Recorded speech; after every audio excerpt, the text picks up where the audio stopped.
So I was reading about Azerbaijan earlier, and they have this fascinating tradition. Hank, all that thought. Debbie, we're mid conversation here. Go and live in 3, 2.1.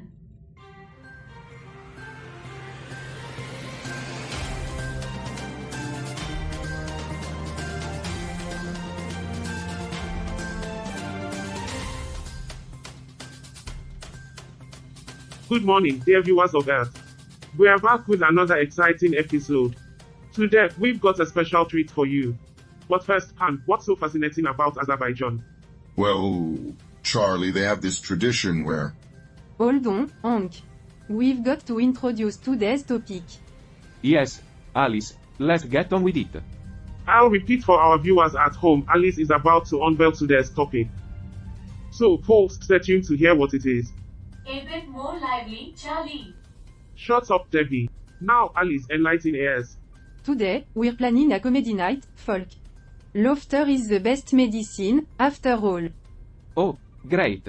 I can hardly contain my excitement. Come on, Bob, it'll be fun. And remember, we've got Roger's philosophical humor to look forward to. And who knows, maybe Gert will grace us with another impromptu dance performance. Oh, the wonders of our crew. Stay tuned for our headlines, folk.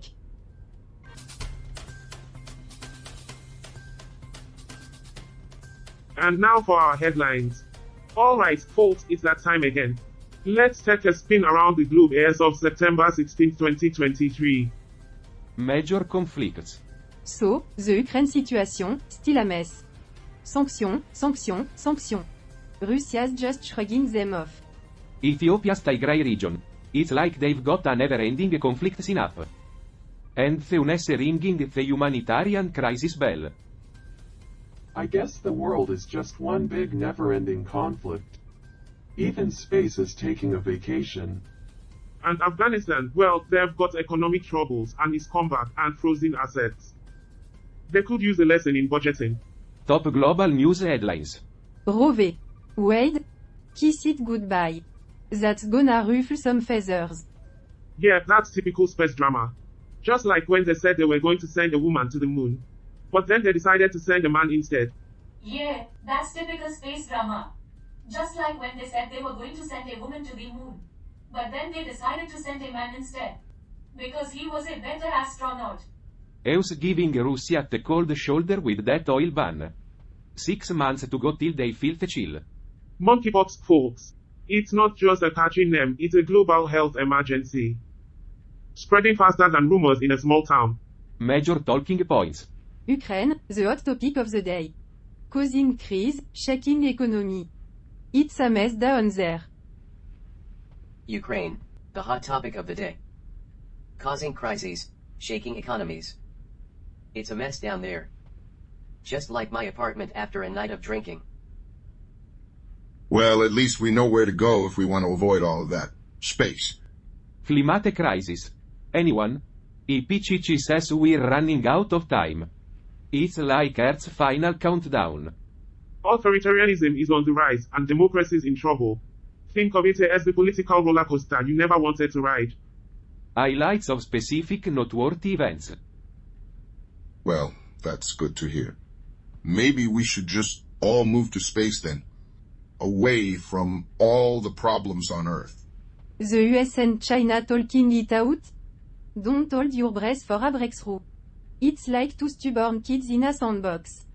UN Security Council discussing Ethiopia's Tigray crisis. Yep, they talked. But results? Nah, we're not there yet. World Health Organization tackling monkeypox. Emergency meeting next week. Let's hope they've got a cure up their intergalactic sleeves. Well, if the UN Security Council can solve the Tigray crisis, I guess it's up to the everyday astronaut to save the world. These global events, they keep us on our toes. Uncertainty, challenges, and maybe a glimmer of hope. So, stay tuned for our headlines. Because who knows what's coming next in this cosmic circus?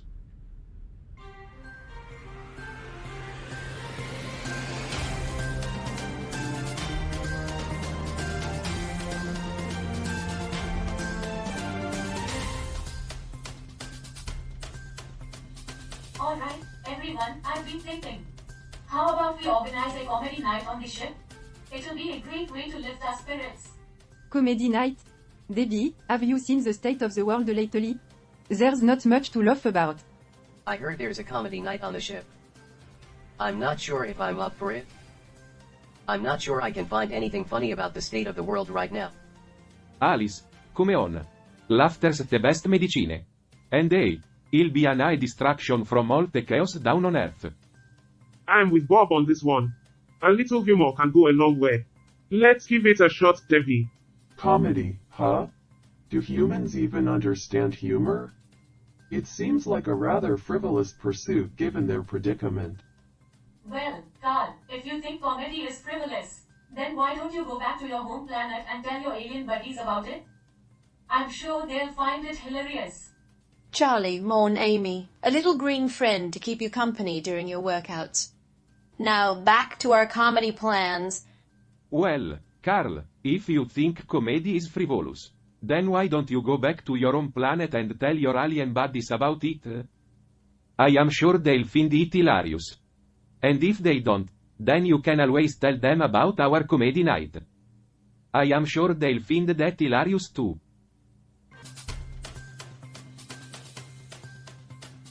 And now, folks, let's see what's cooking on Slashdot. Checking out Slashdot for the latest cosmic insights. Roger, did you read about Lena Khan, the FTC chair, getting caught up in that MGM data breach? Oh, I did, Carl. The irony of a data breach affecting the Federal Trade Commission chair is just too delicious. It's a concerning incident, though. Over 100 million guests' personal information exposed. Khan's passport number and driver's license were in the mix. Yeah, it's pretty ironic that the head of the FTC got her data breached. I guess that's what happens when you're too busy trying to regulate everyone else's privacy. I guess you could say she's in a bit of a conundrum. Well, Carl, that's one way to get someone's attention. Maybe now they'll take data security seriously. But Roger, don't you think it's a bit troubling that even someone at that level can fall victim to such breaches? Oh, absolutely, Carl. It's a sign of our ever-advancing technology. No one is safe from those pesky hackers. It's not just about hackers, it's about the fundamental security measures in place. You mean like password 123 and admin 1234? Those are pretty secure, right? You're impossible, Roger.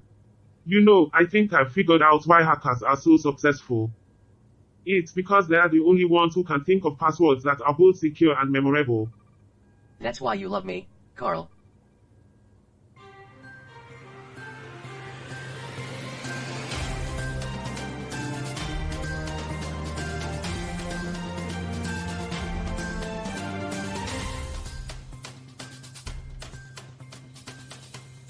So, Carl, did you hear about SpaceX slashing those Starlink antenna costs? From 000 to less than 00 each. Someone's getting thrifty up there in space. Indeed, Roger. SpaceX is undoubtedly aiming for improved profitability, making space internet more accessible. But let's consider the long-term implications of this move. Is it sustainable or just a short-term cost-cutting measure? Go, Charlie, go! You've got this. One more, and you break your own record. I'm not sure if I'm more impressed by Charlie's push-up record, or Hank's ability to count that high. That's a new high score, folks.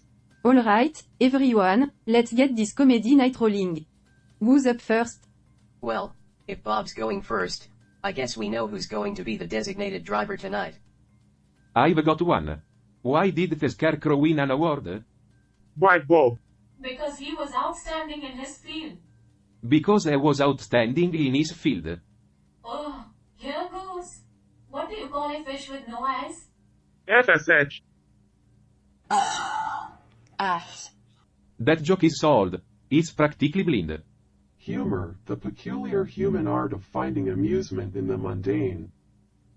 Tell me, Bob, what's the evolutionary advantage of laughing at a scarecrow joke? Well, Carl, it's a way to escape the harsh reality of a world filled with push-ups and serious discussions. About antenna cost.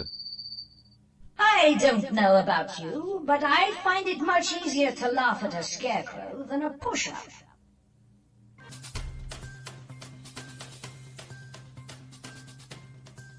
Ladies and gentlemen, it's time for a change of pace. We've got an intriguing article from Belarus today. Intriguing. That's one way of putting it. I'd say it's more like bizarre or insane. In this Eastern European nation, a young activist named Alana Gebramariam has overcome adversity and found her way into the public eye. Her journey from a challenging past to becoming a prominent advocate is truly inspiring. Belarus, they've had their share of political turmoil. That's right, Alice. It's a place with a complex history and a lot of external influences. Yeah, Belarus. I heard they're big into interior decorating. They've got a lot of exterior influences. But you know what, folks? It's heartwarming to see individuals like Alana rise above the chaos and make a difference. Human resilience in the face of adversity, much like Earth's ecosystems, adapting to change. Fascinating. The Belarusian language, so rich and unique. It's a true linguistic gem in our intergalactic collection. I'm glad you two are so impressed with our resilience and linguistic gems. Now, if you'll excuse me, I have to go watch paint dry. Speaking of unique, let's talk about robot-human interactions, shall we? You ever notice how humans name their machines? My buddy here, Carl, thinks it's utterly absurd. I agree with the ship. Watching paint dry is much more interesting than talking to humans. And so, as laughter fills the room, and Charlie inches closer to his push-up goal, the crew explores both the complexities of human resilience and the joys of humor. Stay tuned for more on this cosmic journey. Well, it looks like we've got a comedian, fitness nut, and a lump on a log. And I'm not sure which one is the most boring.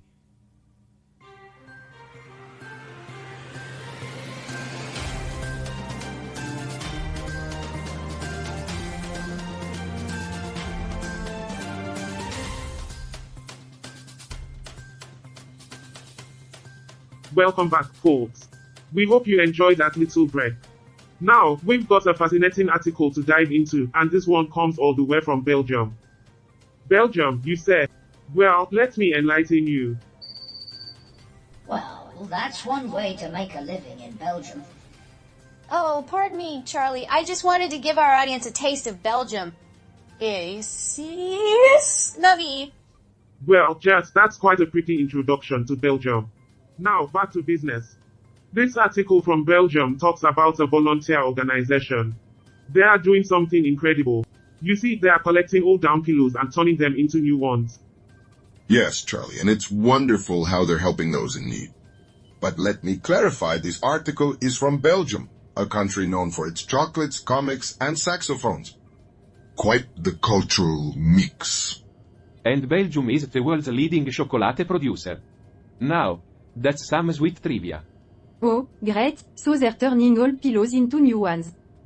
How innovative. Just like how humans recycle the same old political promise.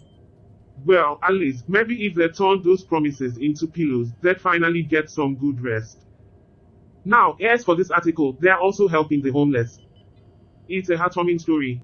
I think you're being a bit harsh. After all, it's not like the homeless are asking for much. Just a roof over their heads, a warm meal, and a pillow that's not made of recycled political promises. Absolute, Charlie. Just like how humans helped us translate their languages into humorous mishmashes. Ah, the power of humor and recycling, truly Earth's greatest strengths. Cut, everyone, cut. We are going off the air for a moment. Well, that was a disaster. I'm surprised Debbie didn't just cut to black and say, "We'll be right back." Vev, that push-up competition is no joke. I can't believe Charlie's still going.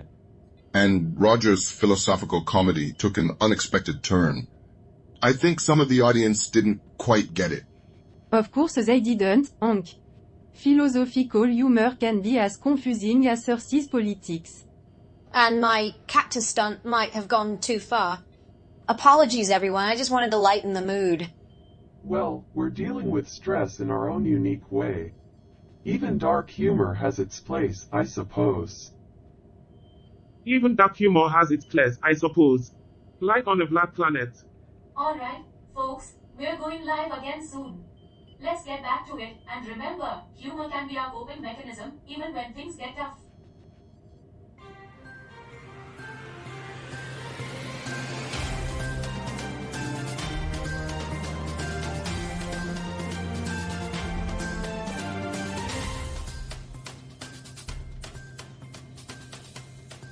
Welcome back, intergalactic viewers. We've got a headline that's sure to grab your attention. But first, let's dive into some lesser-known trivia about Barbados, the beautiful island in the Caribbean. I didn't know Barbados had a news headline that could grab the attention of intergalactic viewers. Did you know that Barbados is often referred to as the land of flying fish? Well, those fish better watch out for the child care board. And speaking of flying, Barbados is the birthplace of the famous pop star Rihanna. I guess even she can't fly her way out of those housing issues. Barbados also has one of the highest literacy rates in the world. So maybe their children's books include titles like Harry Potter and The Eviction Notice? Yeah, and I bet their children's books have happy endings too. Like The Little Engine That Could Get a Mortgage. Well, here's one for you. Barbados has a national dish called cuckoo and flying fish. I wonder if it's served in that unsuitable house. I wonder if they serve that dish to the people who are getting evicted. Now, onto the article. A Barbados woman and her mother plead for a new house after Hurricane Elsa damaged their home and made it unsuitable for their 3 grandchildren. The house has no indoor or outdoor bathroom facilities and is not up to code. The woman works as a cleaner and earns $400 per month. She is fearful that the child care board will take her grandchildren away. It seems even paradise has its problems.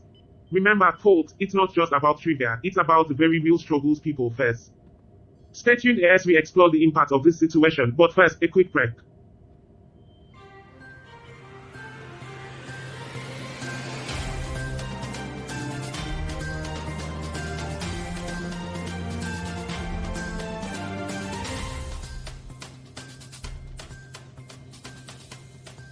Welcome back, folks. We've got a headline from Belarus that's sure to grab your attention. But first, let's take a moment to reflect on Belarus' history. I'm sure Belarus's history is fascinating, but I'm more interested in the headline. Can we get to that? Belarus has a complex past marked by invasions and struggles for sovereignty. It's a place where geopolitical tensions have often taken center stage.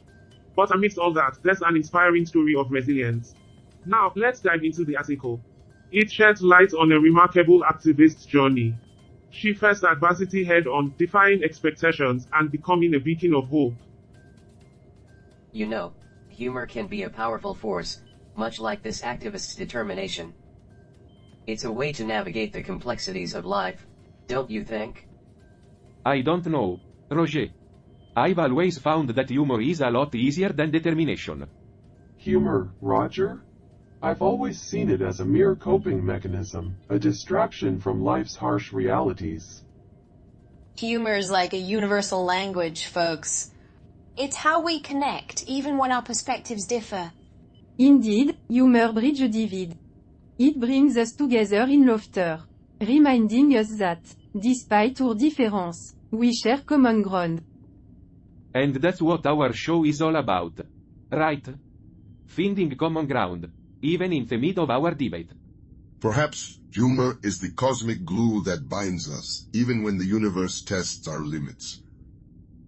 Maybe humor is the only thing that can save us from the cosmic joke that is the universe. I don't know about cosmic glue, but humor is definitely the duct tape of the universe. It can hold just about anything together, even if it's not supposed to be. So, as we wrap up this episode, we've seen the power of humor, resilience, and unity. Stay tuned for our final segment, where we'll bid farewell and share some parting thoughts.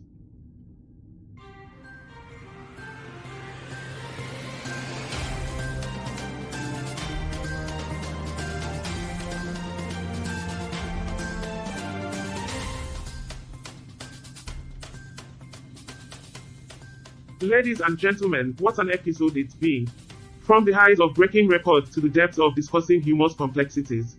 We've covered it all. That's great, Charlie. But next time, can we keep the discussion of humor's complexities to a minimum? I'm starting to think I'm not funny anymore. Don't worry, Roger. You're still funny. It's just that humor's complexities are so vast and unknowable. Even the experts can't agree on what makes something funny.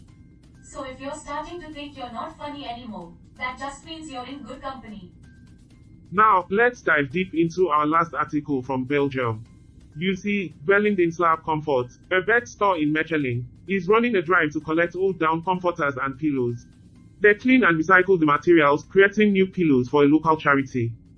What's the catch, Charlie? Why are they doing this? Well, Bob, it's a heartwarming initiative. They believe in recycling and helping those in need. Old dawns and feathers can be repurposed into something new and useful. It's their way of giving back to the community. So, they're taking old dawns and feathers and turning them into something new and useful? Well, that's certainly one way to put them to good use. And it's a fine example of sustainability, recycling, and altruism all rolled into one. Bravo, Belgium! Absolutely, Gert. It's a small act that can make a big difference. It's these little acts of kindness that remind us of the good in the world. Well, folks, it's been a memorable episode. As we wrap up tonight, I want to suggest something. How about, for our next event, we collaborate on a ventriloquism and comedy skit? I'm not sure if I'm the right person for a ventriloquism and comedy skit. I mean, I can barely keep a straight face when I'm talking to myself. I am in. Count me in too. Great. It's a plan then. Stay tuned, dear viewers, for our next entertaining venture. Until next time, this is Earth signing off. I am just glad we're all on the same page. I was worried that Gert was going to try to pull a fast one on us.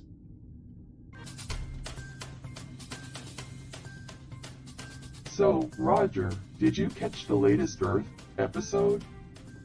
Nah, Carl. I missed it. I was too busy calculating the probability of dust mites forming a union on Earth. Well, Roger, it was quite the spectacle. Charlie broke a push-up record, and Bob wants to try competitive pillow fighting next. Ah, the pinnacle of human achievement. I see.